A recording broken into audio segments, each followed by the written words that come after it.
What's up everyone, I'm Mike with woodshopmike.com, and today I'm going to show you how I prep and paint a chicken coop. So let's get right to it. Okay, so the first product that I'm going to use is the original blue Scotch painter's tape, and I'm going to lay it up just underneath the drip edge and then wrap it around the top. Once all of this is taped off, I'm going to use some masking film and actually apply that over top of the roof, so that way when I'm spraying I don't have to worry about overspray.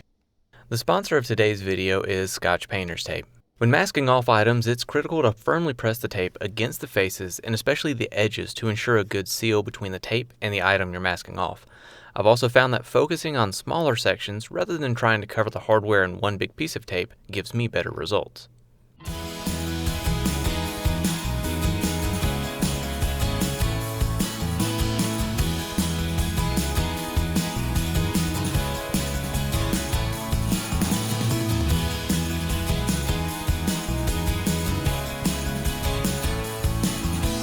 If you saw my last project with Scotch painter's tape, you might remember that I like to keep a sharp razor blade with me to help trim the tape against the object being masked off. I've found that this is way faster than trying to put together the perfect combination of pieces to mask items off.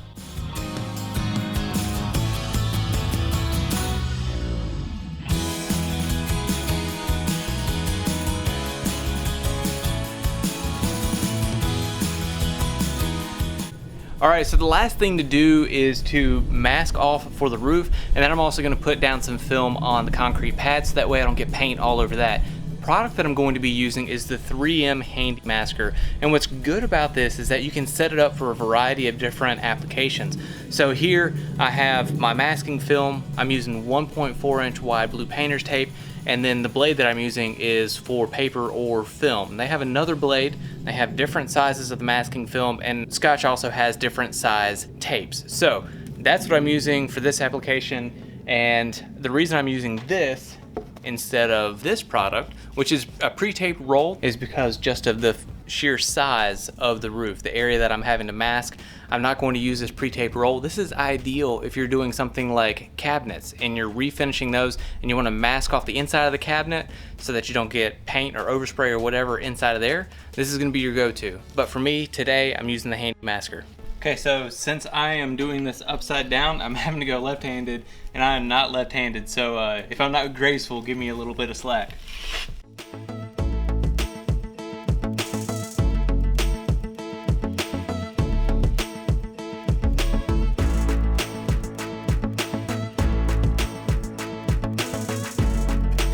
When I've used this thing with my right hand, and cutting it off goes a lot more smoothly, but like I said, I'm not a lefty.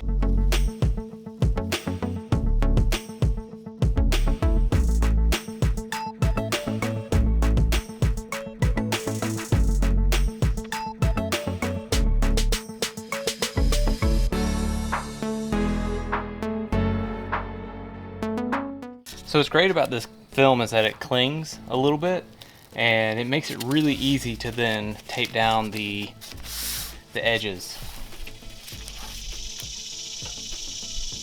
So usually just regular plastic would be kind of flapping around a little bit, even though there's just a really slight breeze. But like I said, since this has just a little bit of a static cling to it, it stays in place pretty easily.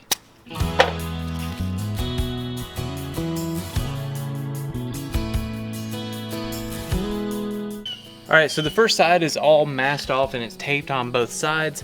I have just about this much that it's just a little bit too short, so I'm going to run another strip on the other side and then I'm going to tape the seam. To paint this coop, I'm using water-based exterior grade paint, and I'm wearing a 3M respirator with 6001 cartridges, and then I'm also going to be wearing a paint suit because inside the coop overspray can get pretty intense, so this will keep all the paint off of me.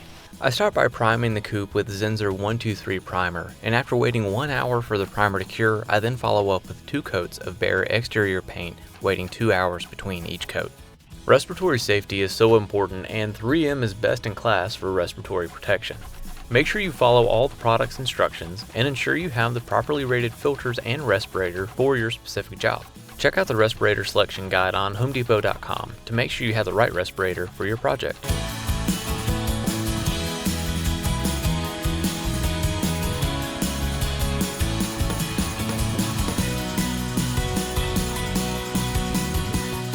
Okay, so I finished my last coat of paint about an hour and a half ago.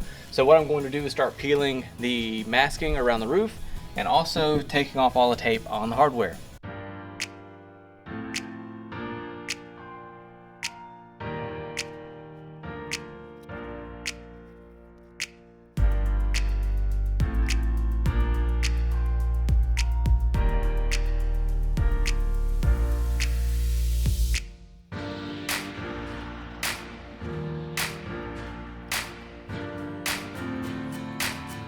When I remove the masking film, I try to roll it up on itself so the overspray on the film doesn't end up touching the drip edge or shingles. I'm also careful not to let it rub against the side of the coupe, just in case there are spots where the paint hasn't completely dried yet.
All right, y'all, well, the coupe is painted and check it out. Have great transitions between the drip edge and the rest of the coupe.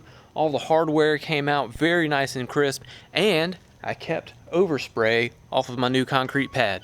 So I hope you enjoyed the video, and I'll see you next time. Ah, you're still there. Awesome. Hey, if you enjoyed this video, I got another one queued up for you right here. And if you want other awesome content from me, check out those. Anyways, hope you enjoyed the video. Please hit the like and subscribe, and until next time, have fun making something.